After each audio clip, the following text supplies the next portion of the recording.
강의 잘 들었는데요. 그동안 이제 저희가 알기는, 이 정권이 이제 안보 정권을 이제 70년을 해먹었는데, 안전을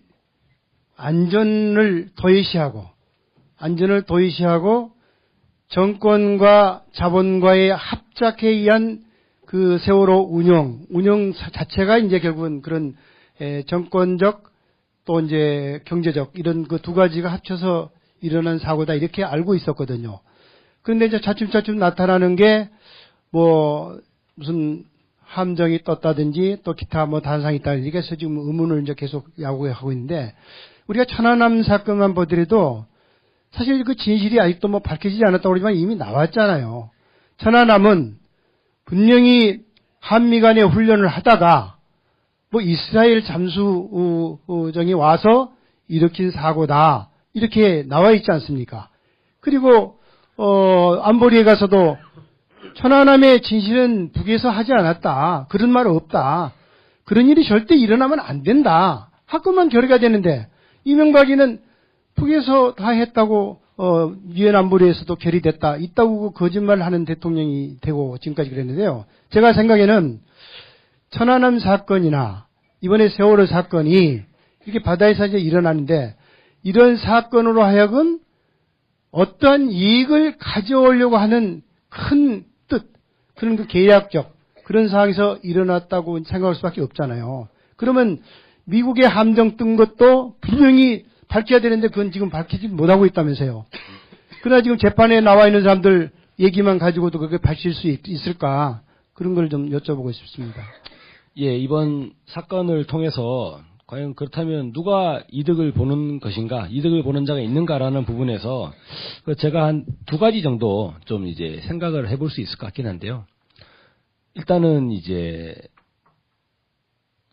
지금 집권 세력이죠. 집권 세력이 직접적으로 이른바 대선 부정선거에 대해서 완전히 자유로워졌다고 좀 생각을 합니다. 이건 제가 이런 표현 자체가 상당히 좀 약간 좀 과도한 표현일 수는 있겠는데요. 자유로워졌다기보다는 한 집 내려놨다. 이렇게 좀 표현하는 게 맞을 것 같습니다. 왜냐하면 6월 4일에 지방선거가 있었지 않습니까? 만약에 세월호 사고가 없었다면 전국은 어떻게 흘러갔을까라는 부분을 보면 끊임없이 지난 2012년 대선은 부정선거였다라고 주장하고 있는 진보 진영 그리고 이제 시민 진영 일각의 분들이 더욱더 활동의 폭을 넓히셨겠죠. 적극적으로. 이번 6.4 선거에는 절대 부정선거가 재현돼서는 안 된다. 라고 하면서 민주당을 적극적으로 견인하기 위해서 노력을 하셨을 거라고 생각이 들어요. 그리고 이 과정에서 4월 중순에 국정원의 이 탈북자 간첩 조작 사건이 들통나가지고 실제로 이제 대통령 국정원장이 사과 발언을 하고 남재준 국정원장이 그런 과정이 있었지 않습니까? 그래서 이번 지방선거에서만큼은 부정을 막자라고 하는 그러한 전체적인 여론이 일어나고 만약에 민주당이 그러면 부정선거라고 하는 이 화두를 6.4 지방선거의 일종의 선거 전술로 그들이 차용을 하게 된다면 저는 박근혜 정부가 상당히 곤혹스러운 처지가 되지 않았겠는가라고 좀 생각을 합니다. 그런 면에서 다분히 이것은 결과론적인 입장인 것이죠. 결과론적인 이제 지나와서 보니까 이제 드리는 말씀인 것인데 세월호 사건이 터지고 그것으로 인해 가지고 상당히 커다란 이제 신라인가 있었지 않습니까?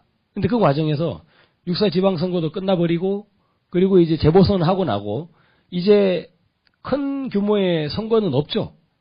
내년에는 대규모 선거가 없습니다. 대규모 선거가 없기 때문에 지금 열심히 또 예산을 올리는 것이죠. 이 민생 세금을 계속 올리는 것이죠. 선거가 없으니까요.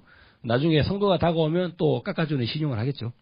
근데 그런 국면이 있기 때문에 박근혜 정부가 실질적으로 집권 3년기, 집권 4년기까지, 집권 말까지 커다란 이제 그들의 정치공학적으로 봤을 때, 여야 간의 논리로 봤을 때 커다란 이러한 이제 비난 요지, 그들의 이른바 이 태생적 한계라고 하는 선거 비리 의혹, 거기에 대해서 일견 한 짐을 좀 덜어놓지 않았는가, 그런 부분 한 가지 좀 짚을 수가 있을 것 같고요.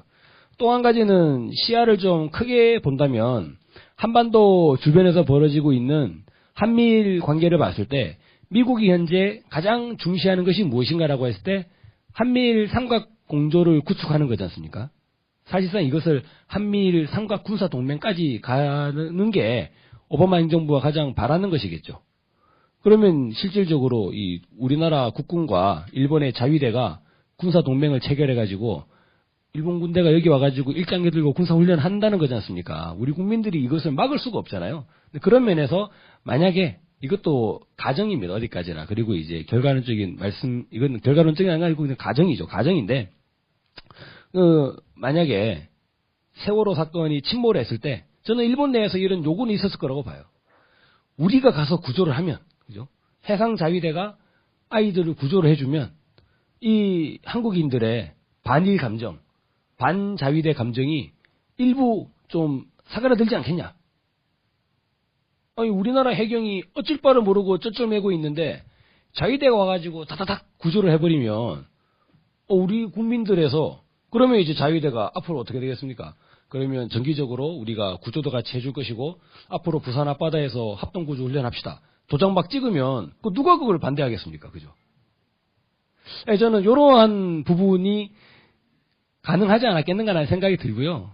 그런데 실제로는 되지 않았죠. 되지 않았습니다. 왜냐하면 이제 그 모든 사람들이 예상했던 것보다 배가 훨씬 빨리 뒤집어져 버렸기 때문에 그 이후에 일본의 우익 쪽에서는 박근혜 정부를 매우 강하게 이제 조롱하고 비판했던 그런 이제 언론지들도 있고요. 심지어는 그 일본의 산케이 신문이죠. 서울 지국에서 박근혜 대통령이 사라진 7시간에 대한 보도를 하다가 실제로는 이제 법정 소송까지 가는 이런 관계가 있는데 저는 일본 정부가 이 세월호 사건에 대해서 상당히 커다란 관심을 좀 가지고 있는 것 같아요. 그런 면에서 세월호가 침몰했을 때 일본 당국에서는 그런 욕심을 좀 부리지 않았겠는가 하는 생각이 듭니다. 뭐냐면 우리가 구조에 동참해가지고 좀 한국인들의 이 반일 감정을 어떻게 좀 편법으로 그러면서 차후에 계속적으로 해상자위대가 한국 영해로 들어갈 수 있는 길을 한번 열고 싶다라는 그런 입장을 저는 청와대에 타진을 하지 않았겠는가라는 가정을 한번 해보고요. 물론 이거는 우리 정부가 거부했기 때문에 실행되지 않았고 그래서 일본 정부도 상당히 커다란 좀 불만을 가지고 있는 상황이라는 생각이 듭니다. 그래서 크게 대략 요 두 가지 정도를 좀 말씀드리겠습니다. 미국이 현재 가장 중시하는 것이 무엇인가라고 했을 때 한미일 삼각 공조를 구축하는 거지 않습니까? 사실상 이것을 한미일 삼각 군사 동맹까지 가는 게 오바마 행정부가 가장 바라는 것이겠죠. 그러면 실질적으로 이 우리나라 국군과 일본의 자위대가 군사 동맹을 체결해가지고 일본 군대가 여기 와가지고 일장기 들고 군사훈련 한다는 거지 않습니까? 우리 국민들이 이것을 막을 수가 없잖아요. 그런 면에서 만약에 이것도 가정입니다. 어디까지나. 그리고 이제 결과론적인 말씀, 이건 결과론적인 아니고 그냥 가정이죠. 가정인데, 만약에 세월호 사건이 침몰했을 때 저는 일본 내에서 이런 요구는 있었을 거라고 봐요. 우리가 가서 구조를 하면, 그죠? 해상 자위대가 아이들을 구조를 해주면 이 한국인들의 반일 감정, 반자위대 감정이 일부 좀 사그라들지 않겠냐? 아니, 우리나라 해경이 어쩔 바를 모르고 쩌쩔매고 있는데 자위대가 와가지고 다다닥 구조를 해버리면 우리 국민들에서 그러면 이제 자위대가 앞으로 어떻게 되겠습니까? 그러면 정기적으로 우리가 구조도 같이 해줄 것이고 앞으로 부산 앞바다에서 합동구조 훈련합시다. 도장 막 찍으면 왜냐면 6월 4일에 지방선거가 있었지 않습니까? 만약에 세월호 사고가 없었다면 전국은 어떻게 흘러갔을까라는 부분을 보면 끊임없이 지난 2012년 대선은 부정선거였다라고 주장하고 있는 진보 진영 그리고 이제 시민 진영 일각의 분들이 더욱더 활동의 폭을 넓히셨겠죠. 적극적으로. 이번 6.4 선거에는 절대 부정선거가 재현돼서는 안 된다.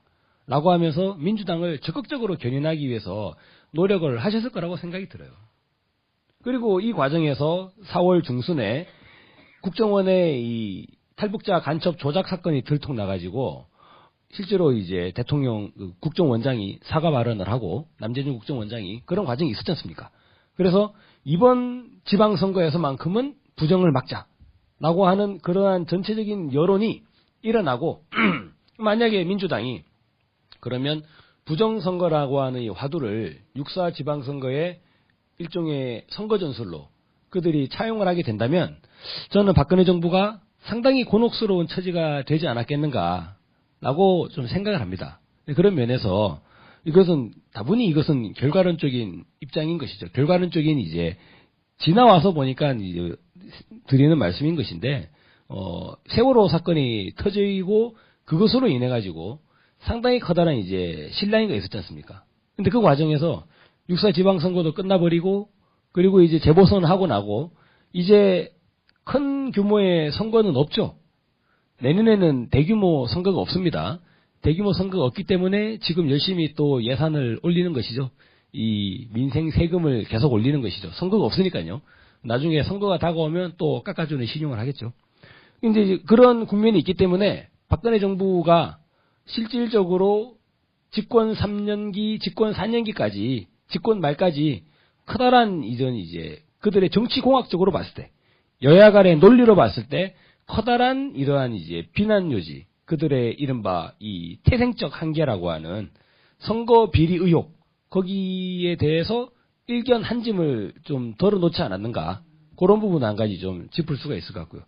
또 한 가지는 시야를 좀 크게 본다면 한반도 주변에서 벌어지고 있는 한미일 관계를 봤을 때 유엔 안보리에서도 결의됐다, 있다고 거짓말을 하는 대통령이 되고 지금까지 그랬는데요. 제가 생각에는 천안함 사건이나 이번에 세월호 사건이 이렇게 바다에서 이제 일어나는데, 이런 사건으로 하여금 어떠한 이익을 가져오려고 하는 큰 뜻, 그런 그 계략적 그런 상황에서 일어났다고 생각할 수밖에 없잖아요. 그러면 미국의 함정 뜬 것도 분명히 밝혀야 되는데 그건 지금 밝히지 못하고 있다면서요. 그러나 지금 재판에 나와 있는 사람들 얘기만 가지고도 그게 밝힐 수 있을까? 그런 걸 좀 여쭤보고 싶습니다. 예, 이번 사건을 통해서 과연 그렇다면 누가 이득을 보는 것인가, 이득을 보는 자가 있는가라는 부분에서 제가 한 두 가지 정도 좀 이제 생각을 해볼 수 있을 것 같긴 한데요. 일단은 이제 지금 집권 세력이죠. 집권 세력이 직접적으로 이른바 대선 부정선거에 대해서 완전히 자유로워졌다고 좀 생각을 합니다. 이건 제가 이런 표현 자체가 상당히 좀 약간 좀 과도한 표현일 수는 있겠는데요. 자유로워졌다기보다는 한 짐 내려놨다, 이렇게 좀 표현하는 게 맞을 것 같습니다. 강의 잘 들었는데요. 그동안 이제 저희가 알기는 이 정권이 이제 안보 정권을 이제 70년을 해먹었는데 안전을 도외시하고 정권과 자본과의 합작에 의한 그 세월호 운영 자체가 이제 결국은 그런 정권적 또 이제 경제적 이런 그 두 가지가 합쳐서 일어난 사고다, 이렇게 알고 있었거든요. 그런데 이제 차츰차츰 나타나는 게 무슨 함정이 떴다든지 또 기타 단상이 있다, 이렇게 해서 지금 의문을 이제 계속 야구하고 있는데, 우리가 천안함 사건만 보더라도 사실 그 진실이 아직도 밝혀지지 않았다고 그러지만 이미 나왔잖아요. 천안함은 분명히 한미 간의 훈련을 하다가 이스라엘 잠수정이 와서 일으킨 사고다, 이렇게 나와 있지 않습니까? 그리고 안보리에 가서도 천안함의 진실은 북에서 하지 않았다, 그런 말 없다, 그런 일이 절대 일어나면 안 된다, 학교만 결의가 되는데 이명박이는 북에서 다 했다고